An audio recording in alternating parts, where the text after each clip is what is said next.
What if we wanted our program to store accounts and balances, but also output them on command? Let's start with our original program. Could we just add the line of code system.out.print A? Try it. What happens? You probably got a result that you didn't expect that looks sort of like this: bank account at 74A14482. That is because A is not a string or a primitive data type, but a bank account. We haven't told Java how to print it. Let's fix that. Mutator methods are of return type void because they do not return data, only change and alter it. You're familiar with these methods as they typically have set as part of their name. For example, the code segment below can call to this method anytime age needs to be reset. SetDefault sets age equal to 0. However, the following code segment will take a value new age and store it in the already globally declared age. SetAge takes in new age as a parameter and sets age equal to new age. An accessor method is a type of method that provides access to data. They can be identified by the commonly used keyword get as a part of the method name, such as getAge and getName. Accessor methods frequently return the values stored in fields of the class using the keyword return. Note, when a method is called, the computer will go run that method, and once it reaches a return statement, the computer will return to the point in the code immediately after the method was called. When writing methods, you should use comments at the beginning that explain what the method does and what the pre- and post conditions are. For example, let's say your method divides one number by another. So here we have a method divide nums. It takes in two numbers and returns the division. The comments, preconditions, and postconditions could look like this. The method divides x by y. Precondition, y cannot be 0. Postcondition will return x divided by y as a double. So here you could put this line in: if y equals 0, return 0. Otherwise, we're going to return x divided by y. We need to create a method that will output the information in each account. The method printBalance below will print out the string name and the double balance stored in the bank account object declared. It does not need any parameters as it uses only fields. Notice the use of void. This is not a constructor method or an accessor, so no value is returned. All it does is execute commands. Let's see how. Let's look at our whole program so far. Here we have our public class bank account. We have our fields up top. So these are globally declared variables that we can access inside any other methods. We have our constructor method here that takes account name and account amount as parameters. So this is a constructor method to store name and amount. And then here we have a print method, printBalance, that prints the name and balance when it's called to. But which account does the program print information about? We can make an endless number of accounts using our bank account method. Which one will get printed? As of now, none of them get printed. We must call to the method printBalance using a dot operator. For example, if we want account Maria to print out, we would use maria.printBalance. Here is a new code segment to add to your bank class. Bank account Maria equals new bank account with the name Maria and the balance 500.0, maria.printBalance. What happens now in your IDE? We now have a way we can print out our bank account objects. However, let's think about what we've done. All this time we've been outputting things using system.out.println. Now suddenly we have this new special way of printing bank account objects. And although we've used an easy-to-remember name for this method, we still have to remember it. What happens when we have lots of objects? Wouldn't it be nice if we could print out everything the same way, like this, system.out.print.Maria?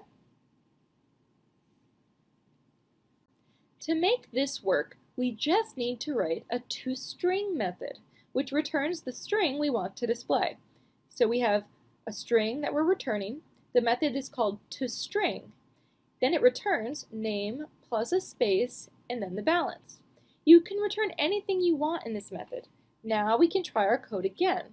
So we have our Maria bank account, and then we can just say system out print Maria.toString. But wait, it gets even better than that. System error print and println do something handy. They automatically call toString on anything passed to them as a parameter. So we can delete toString. System out println Maria. Here, the print statements will run toString automatically, either the built-in method or one of our own, so we don't need to include it. Using the toString approach gives us some other advantages over print account.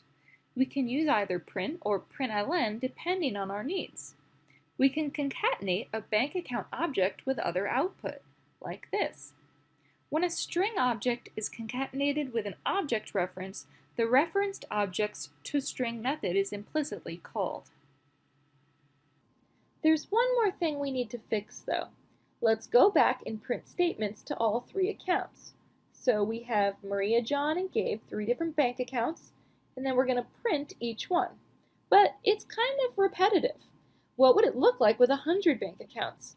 Let's apply our principle of don't repeat yourself and see if we can improve this code.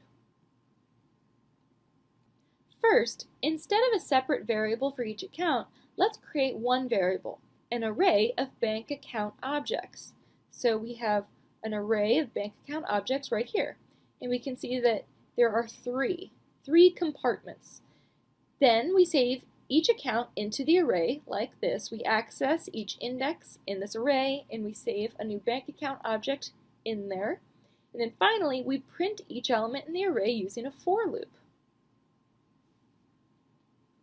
Let's return to the employee and company classes.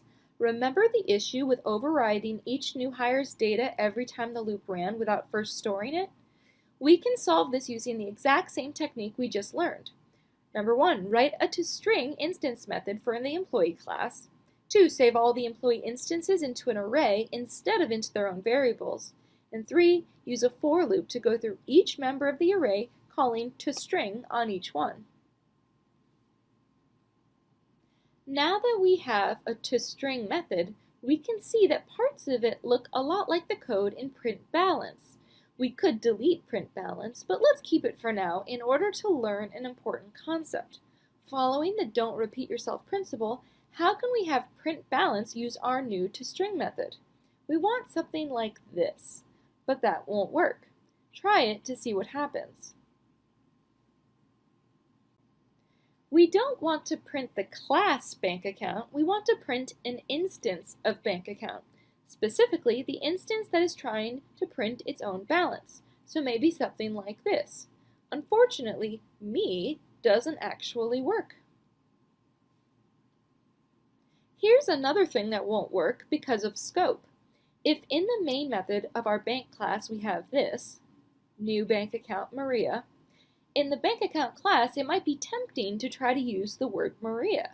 But of course, the scope of Maria is limited to the main method of our bank class, and we can't use it outside of that method. But even if it did, what about all the other bank account objects that aren't Maria? Fortunately, Java has something that means me. It's the keyword this. When a method executes, this will refer to the instance running the method. So our print balance method can now look like this. Print this. In the driver bank class, when we use an instance's print balance method, a.printBalance, this refers to whichever instance we used, in this case, A. The keyword this has many uses beyond just printing out the current state of an object of the class. It can and will be used throughout the rest of this unit. Here's another example. In this case, this lets us distinguish between the field balance and the parameter balance. So we have a setter method here that sets a balance. It will take the instance of the class and set its balance to equal this parameter that is sent to the method. Let's return to our bank account and bank classes. So we have only used instance methods and fields. Can you think of a reason we may need a static method and/or field for a bank account? Since memory allocation of static objects occurs only once, that data is not unique to any one instance of a class, but rather all objects created by that class. In a typical bank, the one thing that every customer's bank account, as long as it's the same type of account, has in common is the interest rate. This is a perfect reason to create a static method and field in our bank account class. So outside of any methods, we have this static field right here for rate, which we can then access in any of the methods. Don't forget to add your scanner import statement at the top before the class declaration now that you're gathering user input. When this method is invoked by the bank class, an interest rate will be set, but for the entire class, so that all objects, which in this case are account holders, will share the same rate. It can be called to by using the class name, not a declared object of the class. So bankaccount.getRate.